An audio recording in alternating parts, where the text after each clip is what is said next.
Last week, construction workers in Costa Mesa, California, took backhoes to a building that once had people driving 30 miles and waiting 2 hours in line just to walk through the front doors. A woman who made that trip in 1998 told the LA Times, and I'm quoting directly, "I think it must be the closest thing to heaven." By 2025, heaven was being sold for $45.5 million and turned into a housing development. This is the story of how one of the most powerful Christian empires in television history built a palace to God and then watched the whole thing come apart at the seams. Trinity Broadcasting Network. If you grew up watching Christian television, you already know the name. If you didn't, here's the short version. Paul Crouch Sr. had a vision in the early 1970s. Not a metaphorical one, a literal vision of satellites spreading the gospel to every corner of the earth. He started TBN in 1973 with essentially nothing, and over the next 2 decades, he turned it into the largest Christian broadcasting network on the planet. By the mid-90s, TBN had 784 broadcast, cable, and satellite affiliates. They weren't just big, they were the infrastructure. While other televangelists were focused on content, Crouch was building the distribution system that everyone else depended on. And in 1996, they bought 6 acres of land on the 405 freeway in Costa Mesa, California, for $6 million. And they built something that, depending on who you asked, was either the greatest monument to Christian media in America or one of the most egregious displays of wealth in the history of the church.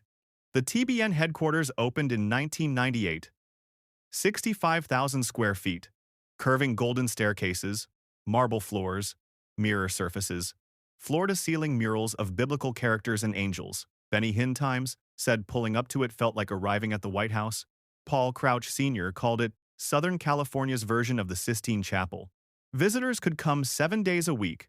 They could tour the building, get baptized in an outdoor fountain, sit in a studio audience. The whole thing was designed, their spokesman said, to glorify God and delight believers. And people believed it. Now, hold that image in your mind, the golden staircases, the marble, the murals, because I want you to sit with it for a second. Because the money that built all of that, it didn't come from Paul Crouch Sr.'s personal fortune. It came from people like a 52-year-old woman in rural America who gave $70 a month out of her $820 disability check. She watched TBN 18 hours a day, and she said it gave her purpose, that God could use her. TBN was raising $170 million a year. The Times, LA Times, reported that much of it was coming from poor, rural viewers. And the Crouch family, the paper wrote, parlayed their viewers' small expressions of faith into a life of luxury. Their words, not mine. 2004. Paul Crouch Sr. was accused of paying a former employee hush money over a, quote, homosexual encounter. Crouch denied it vehemently, but the payment existed. That much wasn't disputed. 2012. One of the Crouch granddaughters filed suit, claiming she was raped by a TBN employee, and that Jan Crouch, the co-founder, Paul's wife, covered it up. That case went to a jury. The jury found TBN liable. Around the same time, another granddaughter came forward and accused Jan and Paul Crouch Sr. of diverting $50 million from the ministry for their personal use. TBN fired back, claiming she was the one who had embezzled from the ministry. One of the lawyers involved said, and this is a direct quote from the Orange County Register, "It's kind of a sordid affair."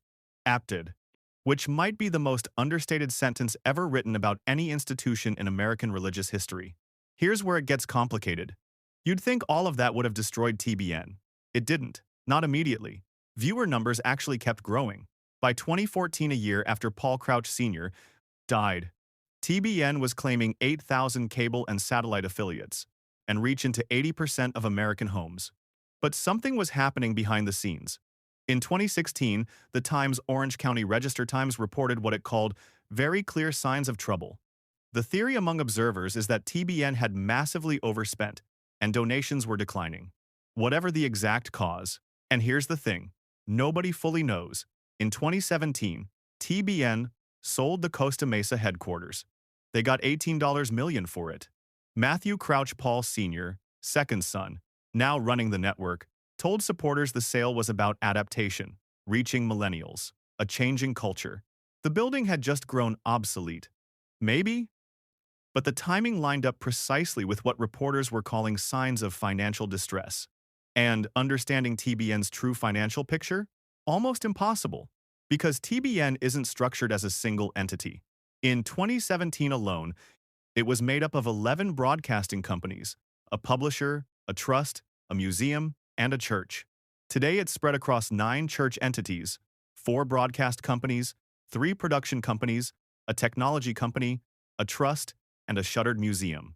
In 2019, one entity transferred $860 million to another TBN entity. That same entity got $40 million back.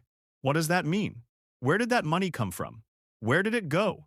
One religion journalist who's covered this extensively wrote, "Lack of financial transparency is a recurring problem.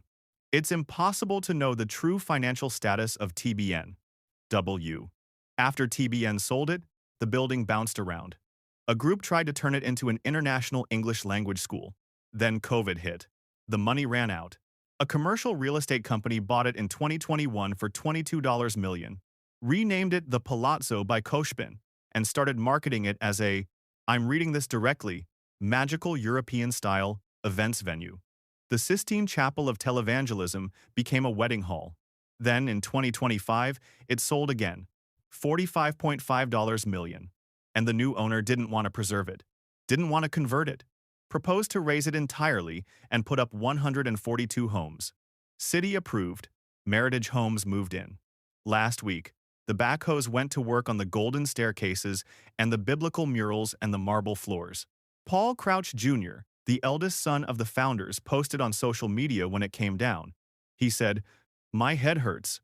This is not what my parents envisioned. But the last chapter has not been written." So, by the end of last week, the only thing left standing on that 6-acre lot was a white pergola with a stone statue of the Archangel Michael. TBN has since relocated to a nondescript office building in Tustin, California. There's something almost biblical about all of this, which I realize is easy to say, but I mean it structurally. A network built on the premise of spreading faith ended up entangled in sexual cover-up allegations, financial opacity, family warfare, and the slow sale of everything they built. The woman who drove 30 miles and waited 2 hours to see it said it was the closest thing to heaven she could imagine. Now it's going to be townhouses. I don't think that's a punchline. I think it's a pretty honest summary of what happens when institutions built on donated faith start optimizing for something else. If this story is new to you or if you've been following TBN's slow decline for years, drop it in the comments. I'm genuinely curious how many of you grew up watching this network. Like if you want me to go deeper on the financial structure. And subscribe. If you're new, we do this kind of accountability coverage every week. I'll see you in the next one.